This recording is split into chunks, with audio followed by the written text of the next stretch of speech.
আজকে আমি উত্তরাষাঢ়া নক্ষত্র মকর রাশি নিয়ে আলোচনা করব। এটি আসলে খুবই আশ্চর্যের বিষয় যে মকর রাশির উত্তরাষাঢ়া নক্ষত্র টপ 10-এর মধ্যে চলে এসেছে অলরেডি। আমি আপনাদের এই ভিডিওটা অনেক আগেই দিচ্ছি, যেটির ভিডিও একসময় আমি দিতামই না। তো আমি আসলে সব কিছুকে ট্রায়াল বেসিসে দিয়ে থাকি, নতুন নতুন নক্ষত্র চ্যানেলে যুক্ত করি এবং তার বিষয়ে ভিডিও দিই। সেক্ষেত্রে দর্শকরা যদি ওই ভিডিওটাকে দেখে, মনোযোগ দিয়ে শেয়ার করে, কমেন্ট করে, এবং তাহলে ওই ভিডিওর ভিউ বেড়ে যায়, গেলে সিরিয়ালে ওই ভিডিওটা উপরে উঠে যায়, যেমন এই ভিডিওটার অবস্থা। সেই কারণেই কিন্তু আপনারা ভিডিওটাই প্রথম দিকে পেয়ে যাচ্ছেন। অনেক নক্ষত্র, কিন্তু অনেক, আমি তো রাশি ভেদে ভেদে নক্ষত্র দিয়ে থাকি। সেক্ষেত্রে নক্ষত্রের সংখ্যা 27 ক্রস করে 30, 35, 36 এরকম সংখ্যা হবে। তার ভিতরে টপ 10-এ আসা মানে আপনার জন্য অনেক বড় ব্যাপার। তো সামনে যদি ভিউ বেশি হয় তাহলে আপনারা কিন্তু এই একইভাবে ভিডিও পাবেন, শুরুতেই পাবেন। আমি ডিসেম্বরের রাশিফল সহ 2026 সালের রাশিফল এখন দিতে যাচ্ছি। ভিডিও লেন্থ বড় হবে, আপনারা ধৈর্য সহকারে আশা করি দেখবেন। প্রথমেই চলে আসব ডিসেম্বরের রাশিফল নিয়ে। ডিসেম্বরে মকর রাশির উত্তরাষাঢ়া নক্ষত্রের মূল ফোকাস পয়েন্ট কি থাকবে আগেই বলে নিই। আপনাদের মূল নক্ষত্র হচ্ছে রবি এবং আপনাদের রাশির অধিপতি শনি। অতএব শনি আর রবি আপনাদের জীবনে সবসময় গুরুত্বপূর্ণ ভূমিকা পালন করবে, তবে এরা একে অন্যের শত্রু। ফলে আপনাদের জীবনে উত্থান পতন এর পরিমাণ বেশি থাকে এবং সবসময় জীবনে স্ট্রাগলটা বেশি থাকে। এখানে আপনাদের মূল রাশির অধিপতি এখানে হচ্ছে শনি, যে এই সময়ে তৃতীয় ঘরে আছে, যার কারণে আপনার লাইফে স্ট্রাগলের মাত্রা বেশি হবে বটে, তবে সেটা হাতে নাতে ফল পাওয়ার মতো বিষয়।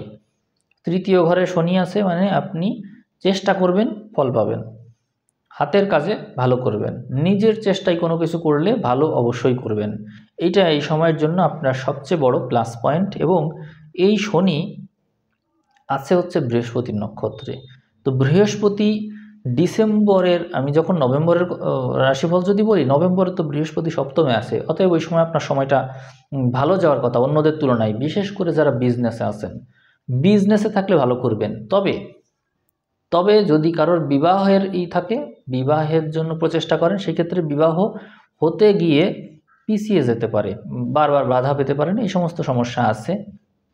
তবে ব্যবসার ক্ষেত্রে ভালো, যারা বিজনেস করছেন তারা এখান থেকে লাভবান হবেন। আর ডিসেম্বরের 1 তারিখে আমি এখানে দেখতে পাচ্ছি বৃহস্পতি কর্কটে আছে। অতএব তৃতীয় পতি হিসাবে বৃহস্পতি সপ্তমে থাকা আপনার জন্য বিজনেসের ক্ষেত্রে খুবই ভালো। তবে এরপরে এই বৃহস্পতি আবার বক্রী হয়ে মিথুনে চলে যাচ্ছে, সেই ক্ষেত্রে এইটি চলে যাচ্ছে ষষ্ঠে। ফলে তৃতীয় পতি ষষ্ঠে থাকছে, এর কারণে বিজনেসের ক্ষেত্রে আবার ঋণ নেওয়ার প্রবণতাটা একটু বাড়বে এবং বিজনেসে খুব বেশি লাভ হতে চাইবে না। তবে সেই ক্ষেত্রে চাকরি বাকরির বিষয়টা আবার ভালো হয়ে গেল।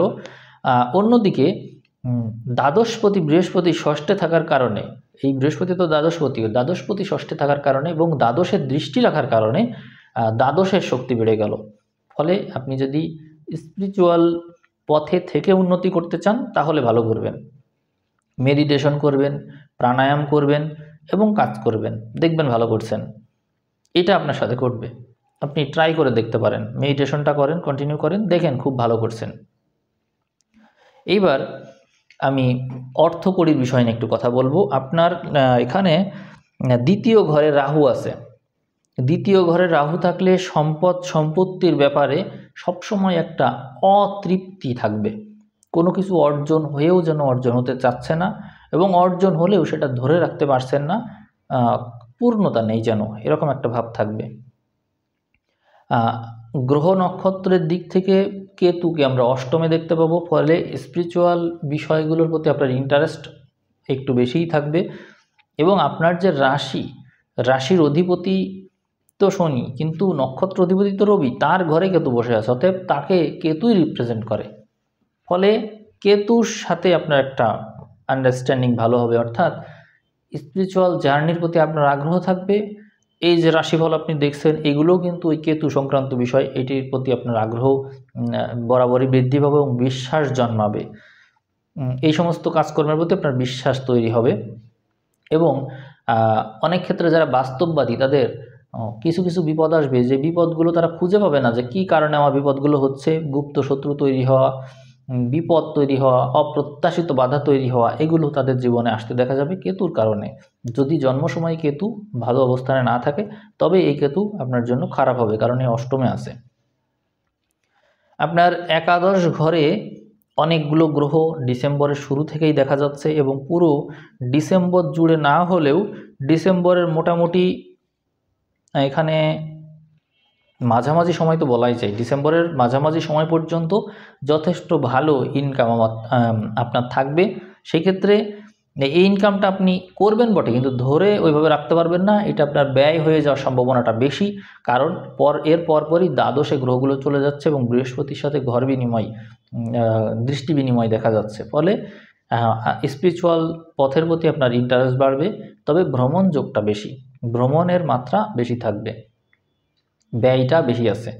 তো তাহলে ডিসেম্বরের শেষ নাগাদ আপনার ব্যয়ের মাত্রা বাড়লো এবং যারা ট্যুর করে, মানে চাকরির সাথে ট্যুরের সম্পর্ক বা বিজনেসের সাথে ট্যুরের সম্পর্ক অথবা বৈদেশিক বাণিজ্য যাদের আছে তারা যথেষ্ট ভালো করবে এই ডিসেম্বরে। আপনার অর্থযোগটা প্রবল এই সময়ে। আর বিবাহের ক্ষেত্রে বলবো, বিবাহের জন্য শুভ সময় হিসাবে এখানে রাশিফল দেখে বলা যাবে না, এটা বলতে হবে হচ্ছে আপনার জন্মছক দেখে। কারণ সপ্তমপতি চন্দ্র হওয়ার কারণে চন্দ্রের তো স্থিরতা নেই, যার কারণে নির্দিষ্ট করে এটা বলা সম্ভব না যে কখন আপনার বিবাহের জন্য ভালো টাইম। তবে আমি ধারণা করছি 2026 সালের শেষের দিকে রাহু যখন আপনার রাশিতে চলে আসবে তখন আপনার মধ্যে বিবাহের তাড়না সৃষ্টি হবে। রাহু রাশিতে আসলে মানুষের মধ্যে বিবাহের চিন্তাটা বেশি আসে। তো ঠিক আছে, আমি পরে যাই, আমি 2026 সালে এখন প্রবেশ করব, দেখা যাক 26 সাল আপনার কেমন যাবে। আসলাম জানুয়ারিতে দেখতে পাচ্ছি।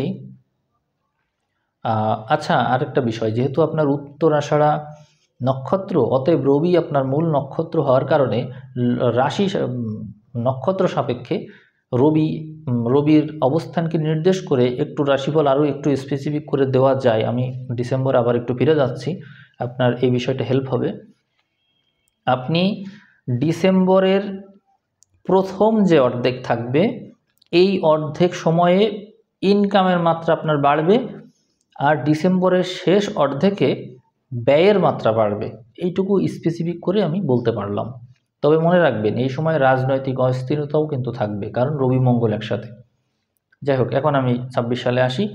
26 সালে শুরুতেই এই যে বললাম ব্যয়ের মাত্রা বেশি, এই ব্যয়কে সাথে নিয়ে আপনি দেখবেন পরবর্তীতে জানুয়ারির শেষের দিকে আপনার ছকে এই মকরের ঘরে অনেকগুলো গ্রহ, শুক্র, মঙ্গল, রবি, বুধ, এতগুলো গ্রহ মাসের শেষে থাকছে। ফলে মাসের মাঝামাঝি সময় এরা এখানে চলে আসবে। অতএব আপনি দুর্গার যেরকম 10 হাত, আপনার হাতও এরকম হয়ে যাবে। কর্মের পরিধি হিসাবে আপনি নানান বিষয়ে যোগ্যতা যদি আপনার থাকে তাহলে কাজের আপনার অভাব হবে না। অর্থাৎ আপনি কর্মক্ষেত্রে এক কাজে থাকলে নানান বিষয়ে ব্যস্ততা থাকবে, আর যদি বিজনেস করেন নানান বিষয়ে আপনার বিজনেসের বিস্তৃতি হবে, আপনি অনেক ব্যস্ত হয়ে পড়বেন। তার মানে 2026 সালের শেষের দিকে, বিশেষ করে মাঝামাঝি সময়ের পর থেকে আপনার জন্য অত্যন্ত ব্যস্ত সময় দেখা যাচ্ছে। তাহলে প্রস্তুতি নিন। আর চাকরি বাকরির জন্য যারা চেষ্টা করছেন তাদের জন্য সময় খুবই ভালো।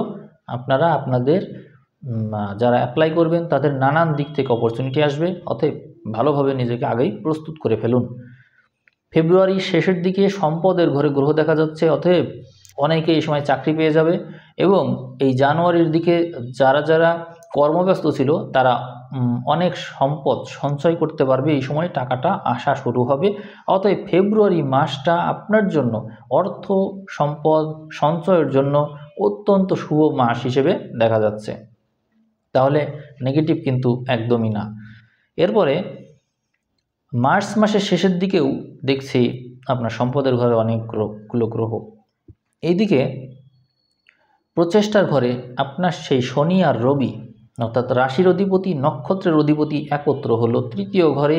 ফলে আপনার মধ্যে যে কোনো কিছুতে পারফেকশন নিয়ে আসার প্রচেষ্টা থাকবে। অর্থাৎ আপনি যদি ডিজাইনার হয়ে থাকেন, আর্টিস্ট হয়ে থাকেন, কোনো কিছুতে পারফেকশন নিয়ে আসতে পারেন, এরকম যদি আপনার কোনো কাজ থেকে থাকে, তাহলে সেই কাজে বিরাট উন্নতি দেখায়। তবে মনে রাখবেন, এই সময়ে হাতে আঘাত লাগার সম্ভাবনা আছে, চোট লাগার সম্ভাবনা আছে, এটা অবশ্যই মনে রাখবেন। এরপরে সংসার জীবনে একটু শুভত্ব দেখা যায়, নিজের মন মানসিকতায় একটু ফুরফুরে ভাব আসবে। ফলে নিজের ইচ্ছা মতো যে কাজগুলো আপনি করতেন সেটা করার কারণেই এই পরিস্থিতিটা আপনার জীবনে আসবে। অর্থাৎ আপনি যা চাচ্ছিলেন সেই কাজগুলো আপনি এখন করতে পারছেন, ফলে মন মানসিকতা ভালো থাকবে এবং আগের চাইতে অনেক বেশি রিল্যাক্সড, জীবন অনেক বেশি রিল্যাক্সড হবে। পরবর্তীতে এপ্রিল মাসের শেষের দিকে গেলে দেখা যাবে যে আপনার চতুর্থ ঘর, তৃতীয় ঘর, পঞ্চম ঘর, ষষ্ঠ ঘর, এই ঘরগুলোতে গ্রহ আছে। ফলে আপনার প্রচেষ্টা বল, সংসার জীবনে ইনভেস্ট করা, তারপরে হচ্ছে সংসারের দিকে মনোযোগী হওয়া, ঘর তৈরি করা, ঘরবাড়ির দিকে বিনিয়োগ করা, নিজের বুদ্ধি খাটিয়ে কোনো কিছু করা, ভালো কারোর সাথে রিলেশন হয়ে যাওয়া, এরকম নানান পসিবিলিটি দেখায় এবং নিজের প্রচেষ্টা বলে নিজের কর্মকে আরও বেশি উন্নত করার দিকে ইঙ্গিত করে। ফলে সময়গুলো কিন্তু আপনার জন্য অত্যন্ত ভালো। এরপরে আমরা মে মাসের দিকে চলে গেলে দেখতে পাচ্ছি শেষের দিকে একইভাবে এই ঘরগুলোতে গ্রহের অবস্থান রয়েছে। ফলে ওই অবস্থার আরও বেশি উন্নতি হতে দেখায়। ফলে আপনার অর্থ সম্পদ আস্তে আস্তে জমবে, বিজনেস, চাকরি, এই বিষয়গুলো যথেষ্ট ভালো, সংসার জীবনেও উন্নতি দেখায়। আশা করব আপনি এইটার ধারাবাহিকতা বজায় রেখে সামনের দিকে এগোতে পারছেন। জুন মাসের শেষের দিকে সপ্তমে অনেকগুলো গ্রহ আসলো, অনেকে এই সময় বিয়ে করবে এবং নিজের বিজনেসকে নানামুখী করবে। অর্থাৎ আপনার বিজনেস যদি থাকে একটা, তাহলে সেটা হয়ে যাবে দুইটা বা তিনটা, নানামুখী, বৈচিত্র্যময় হয়ে উঠবে আপনার বিজনেস। এবং যারা বিজনেস করবে এই সময় কিন্তু তারা অনেক, আমি দেখছি তো এই ডিসেম্বর থেকে শুরু করে এই জুনের শেষ পর্যন্ত চলে আসলাম, এখনও বিজনেসে কোনো অবনতি দেখা যাচ্ছে না। অতএব খুব ভালো এই বিষয়টা আপনার জন্য। তারপরে জুলাইয়ের শেষের দিকেও দেখছি বিজনেসের ঘরে গ্রহ রয়েছে। তবে যারা এই সময় যারা বিয়ে করেছিল এর আগে, তারা একটু সমস্যায় পড়ছে। শুক্রকেতু একত্র হওয়ার কারণে রিলেশনশিপ নিয়ে ঝামেলায় পড়ছে। ফলে বিয়ের ক্ষেত্রে অবশ্যই আপনারা এর আগের যে জুনের দিকে যে অনেকে আবেগে বিয়ে করে ফেলছে বা সুসময় বুধ বৃহস্পতি শুক্র একত্রে পেয়ে শুভ সময় দেখে বিয়ে করে ফেলছে, কিন্তু পরবর্তীতে অনেকেরই কিন্তু মিলছে না, সম্পর্ক ভালো যাচ্ছে না।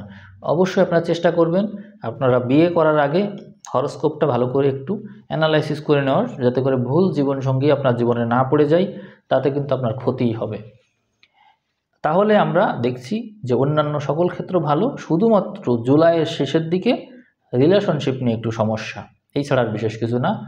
আর এরপরে আগস্টের শেষের দিকে দেখছি আপনার মধ্যে রিলেশনশিপের যে বিষয়টা মাথা থেকে ঝেড়ে ফেলছেন, আস্তে আস্তে চেষ্টা করছেন, বা অনেকেই আঘাতপ্রাপ্ত হয়ে সব কিছু থেকে বিচ্ছিন্ন হয়ে পড়েছেন, সমাজের কারোর সাথে আর মিশতে চাচ্ছেন না, এই সমস্যাটা হচ্ছে। মানে আপনি ছিলেন একজন সফল মানুষ, কিন্তু আস্তে আস্তে আপনি ওই ধরনের একটা জীবনের দিকে চলে গেলেন বিপরীত লিঙ্গের এক মানুষের দ্বারা প্রভাবিত হয়ে। বিষয়টা কি ঠিক হলো? তো চেষ্টা করবেন নিজেকে নিয়ন্ত্রণ করার। নিয়ন্ত্রণ না করতে পারলে শিব মন্ত্র মেডিটেশন আছে, কালীর মন্ত্র আছে, মহাবিদ্যা আছে, এই মন্ত্রগুলো শোনেন, মহাভারত দেখেন, রামায়ণ দেখেন, এগুলো দেখেন।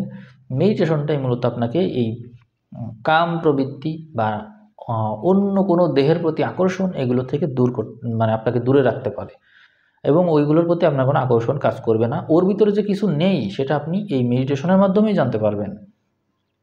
আচ্ছা, তো এখানে তাহলে আমরা দেখছি যে আপনার ভিতরে যে মোহ আছে সেই মোহের কারণে অন্যের প্রতি আকৃষ্ট হয়ে পড়েছেন এবং যা কিছু অর্জন করেছিলেন অনেক ক্ষেত্রেই সেইগুলো আস্তে আস্তে আপনার কাছ থেকে কমে যাচ্ছে এবং আপনার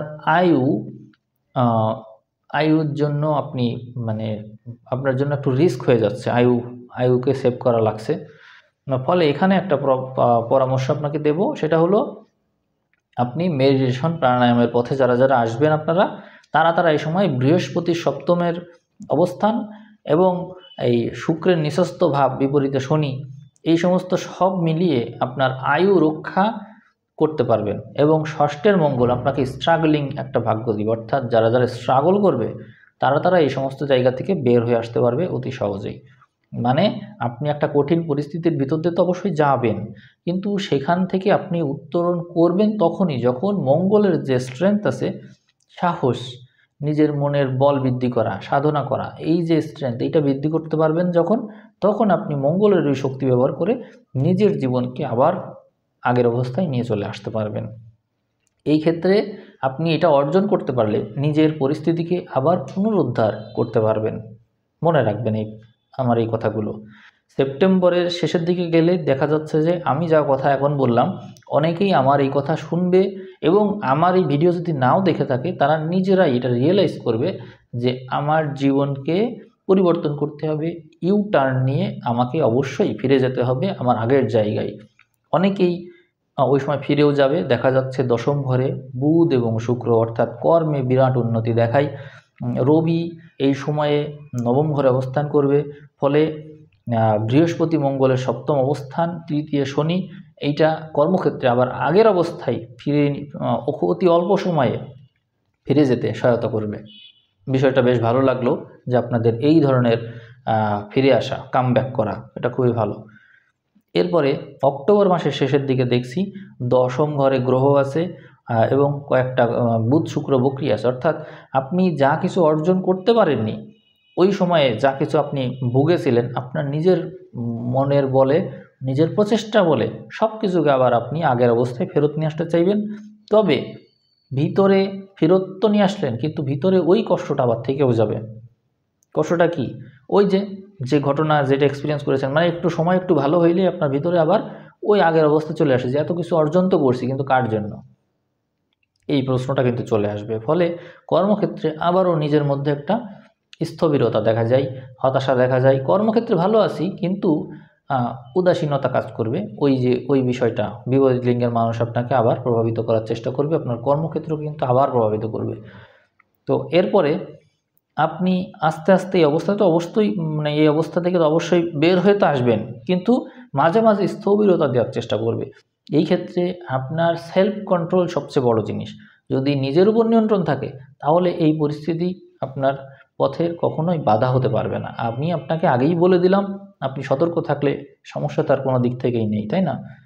এরপরে যখন আমরা নভেম্বরের শেষের দিকে যাচ্ছি তখন দেখছি যে পরিস্থিতিটা আপনার সামনে আমি যা উপস্থাপন করছিলাম তা অনেকটা আপনি কাটিয়ে উঠেছেন। এই সময়ে গ্রহ নক্ষত্রগুলো দশম, একাদশ এই ঘরগুলোতে আছে এবং অষ্টম ঘরে বৃহস্পতি, মঙ্গল, কেতু আছে, যা আপনার লাইফের দুটো দিককে নির্দেশ করে। এক, আপনি প্রচেষ্টা বল হারাবেন এবং হারানোর ফলে অনেক সুযোগ আপনার কাছ থেকে হাতছাড়া হয়ে যাবে, এইটা হতে পারে। আরেকটা হচ্ছে অনেক বেশি ধৈর্যশীল আপনি হয়েছেন, ফলে সেই ধৈর্যের কারণে আপনার সামনে অনেক অপরচুনিটি আসছে এবং সবগুলো আপনি গ্র্যাব করছেন এবং সেই অপরচুনিটিগুলো কাজে লাগিয়ে আপনি অনেক বেশি পজিশনে চলে যাচ্ছেন। এটা ঘটবে আপনার সাথে নভেম্বরের শেষের দিকে। এরপরে ডিসেম্বরের শেষ, মানে বছরের শেষ হতে যাচ্ছে, আমরা দেখছি এখানে রাহু কেতু অক্ষে আপনার লগ্ন, অর্থাৎ লগ্ন বা রাশিতে রাহু চলে আসা, সেইটা ইঙ্গিত দেয় যে আপনার মধ্যে ব্যস্ততার মাত্রা বাড়বে, ভেরিয়েশন বাড়বে, মাল্টিপল চিন্তা আপনার ভিতরে যুক্ত হবে।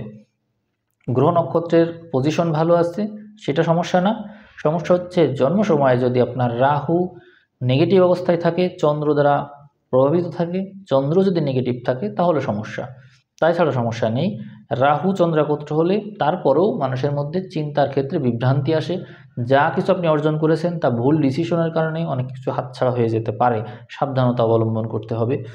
তো আপনার এই জন্ম সময়ে মকরের ঘরটা, ওখানে তো চন্দ্র আছে সেটা ঠিক আছে, কিন্তু প্রোটেক্টেড কিনা সেটা একটু দেখে নেওয়া জরুরি বলে আমি মনে করি।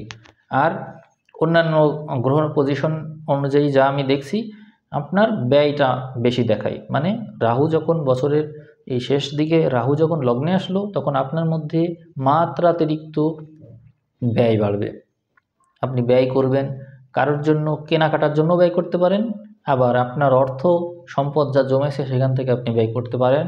মোট কথা আপনি ব্যয় করবেন। দশমে শুক্র আছে তো ব্যয় হবে আপনার, এবং এই ব্যয়টা অনেক ক্ষেত্রেই অন্যের রোগ ব্যাধির পেছনে হতে পারে, নিজের রোগ ব্যাধির পেছনে হতে পারে, বা কোনো কিছু কেনা, ভুল কোনো কিছুতে ইনভেস্ট করে ফেলা, সেটাও হতে পারে। বিশেষত কোনো কিছু কিনতে যাবেন না, ইনভেস্ট করতে যাবেন না, তাহলে কিন্তু ভুল হওয়ার পসিবিলিটি বেশি, এটা মনে রাখবেন। ভিডিও লেন্থ 20 মিনিট মতো হয়ে গেল। আমি যথেষ্ট সময় কথা বললাম। আপনারা আশা করি শেষ পর্যন্ত ধৈর্য সহকারে দেখেছেন। যদি ভিডিওটা ভালো লাগে অবশ্যই আগের মতো কমেন্ট করবেন, শেয়ার করবেন, যাতে করে আপনাদের ভিডিও আমি সামনে যখন জানুয়ারির রাশিফল দেব, আবার সামনে তো দেবই রাশিফল দেব, জানুয়ারি ভিডিও দেওয়ার সময় যেন আমি শুরুতেই দিয়ে দিতে পারি, মানে ডিসেম্বরের দিকেই দিয়ে দিতে পারি, যাতে জানুয়ারি মাসের কয়েকদিন ক্রস করে গেল তারপরে দিলাম, এমন যেন না হয়। তো ভালো থাকবেন সবাই, আজ এ পর্যন্তই, ধন্যবাদ।